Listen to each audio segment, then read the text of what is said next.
Hey guys, so today's pretty much an update. I want to show you some new enclosures I've made as well as a couple of new snakes I've got as well. So in case you can or can't tell, the tanks behind me do look different to my usual background in this room, and that's because they're the new tanks.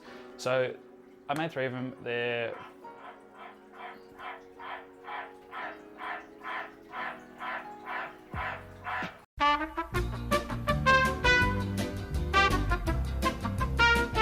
Okay, so before I was rudely interrupted, the tanks behind me are 4x2x2 made of melamite with sliding glass doors.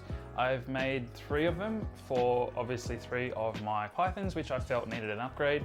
Monty, my big old coastal carpet, being the main one, who was kind of the reason I made these to start with. He was kind of what inspired me to make some bigger enclosures because he was the most in need of an upgrade. Reason for that is just because, well, he's kind of old and the tank he had basically been in for most of his life, which was suiting him fine. It was a 3x2x4 foot tall enclosure with a climbing branch going up most of the height of the enclosure. And the reason I say that he was only in need of an upgrade now, even though he hasn't really grown much in the last couple of years, and he was still fine to live in that size enclosure, it was just because his hot spot in that enclosure was up high on the top of the really high branch that was in there. And when he was younger, he was perfectly capable of climbing that and basking, and he used to climb it all the time. As he's gotten older in the last year or two, he's become less arboreal and he's been spending most of his time on the ground of the enclosure, and he's just not that really good at climbing anymore because he's just so big and heavy and old. And I mean, he can climb. I think it's more a thing if he just doesn't really like to anymore. So I kind of figured he could do better in a tank with more floor space as opposed to height and bottom heating rather than up top heating. He was just having trouble getting to the hot spot all the time when he wanted to, so I kind of figured he'd need something a bit more catered to how he is now. But the thing is, I wasn't just going to make one 4x2x2 for him specifically and that was it, because it wouldn't fit with the tanks that were next to it. The tanks that would have been next to the 4x2, which would have honestly gotten in the way of it, was the tank my Rosette Diamond was in and my Het Albino Darwin Carpet was in. These two just needed an upgrade anyways. They were a bit too big for the tanks they were in, they'd outgrown them, so I decided just to make 3 of them and stack them up.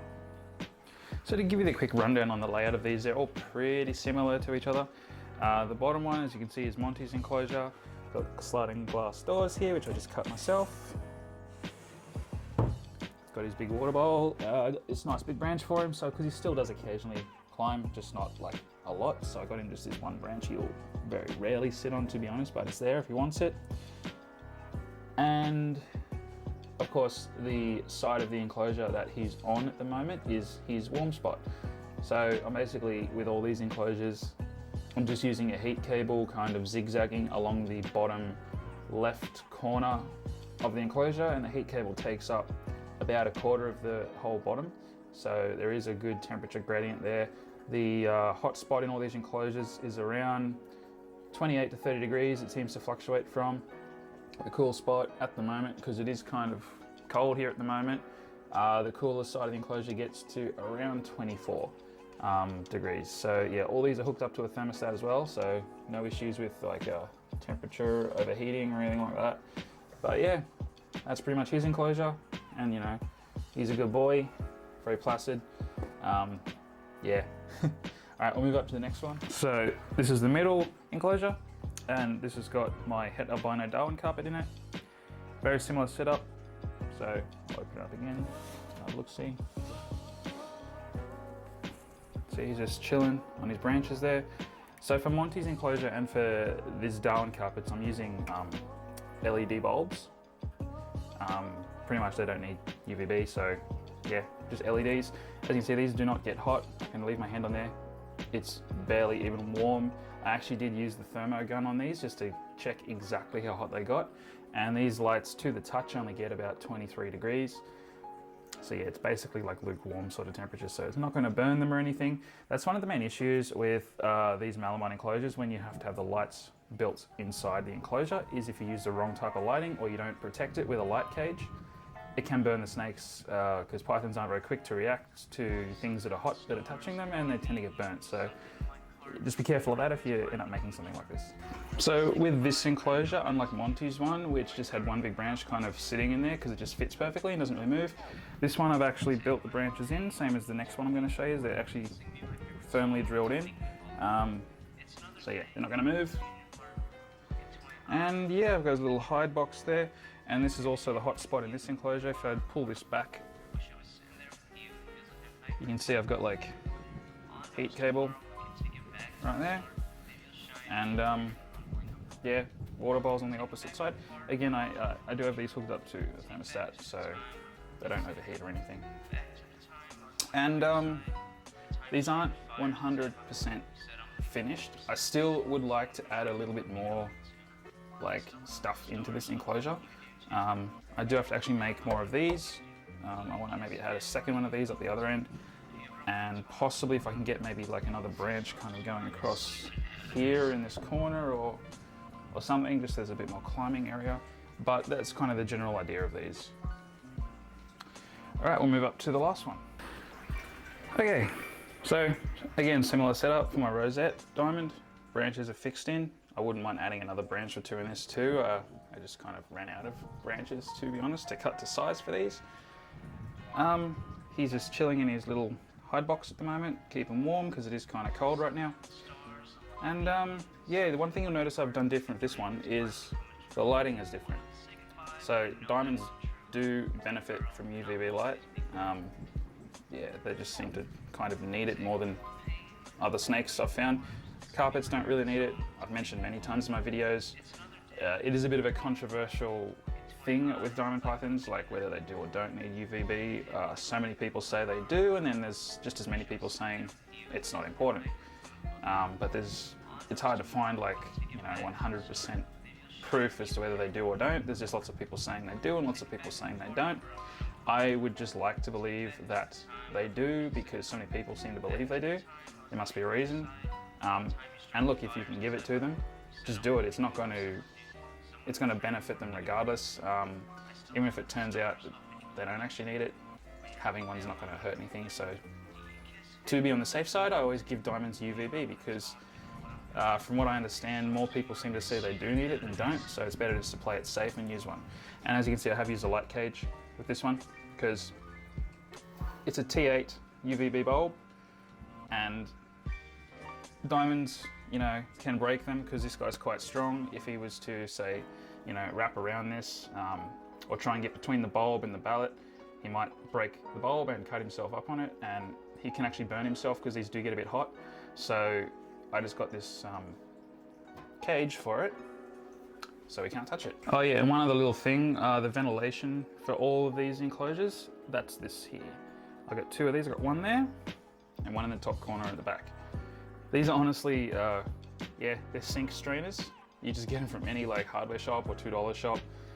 Yeah, they're just sink strainers, but I just, used a hole saw, drilled a hole in the side of the enclosure, stuck one in on both sides, so it just looks nice and neat. And yeah, they work pretty well actually.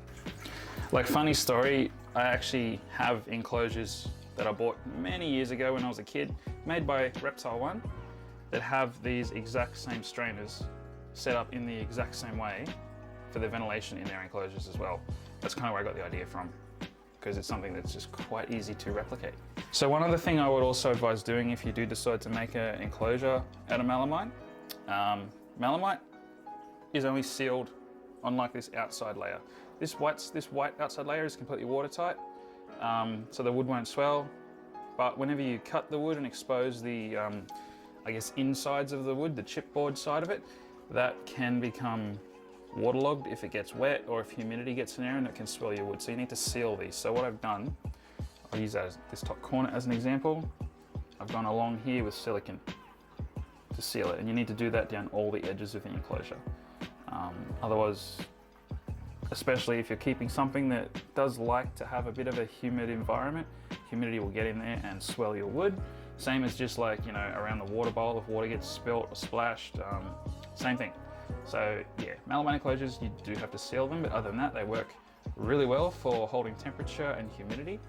Okay, so that's basically the enclosures I've made. I do actually plan on making a couple more soon as well that are very similar style to this, just a tiny bit smaller. I've also got 2 new snakes. So the first new snake in my collection is this right here. So this is a jungle carpet python, but it's a zebra jungle. Now what makes it a zebra is the patterning. It's got much thinner stripes, they're much closer together, and they're much more straight rather than being the zigzag style that you see on typical jungles. And honestly, he's actually really calm for a hatchling jungle. Usually like young jungles are always a little bit snappy for a while. This fella has not actually tried to bite once since I've had him.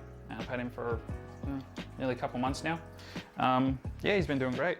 Eating well, of course, like all carpets seem to do. They all seem to thrive really well with food. But he's got my finger now. But yeah, he's doing great. Next new snake in my collection is this guy. So this is a caramel jag. So, you know, it's almost a full-grown jag here. It's about 4 or so foot long, maybe 4.5 foot. Haven't actually measured it properly, just looks about that. And you can see how I got the name Caramel Jag. It's got this really nice kind of golden tan sort of color. It is a male as well. So I've actually put him in with my female jungle because this is the time of year that jungles will start locking up and mating. So hopefully they produce some eggs later this year. If they don't, not a big deal. Thought I'd just give it a go.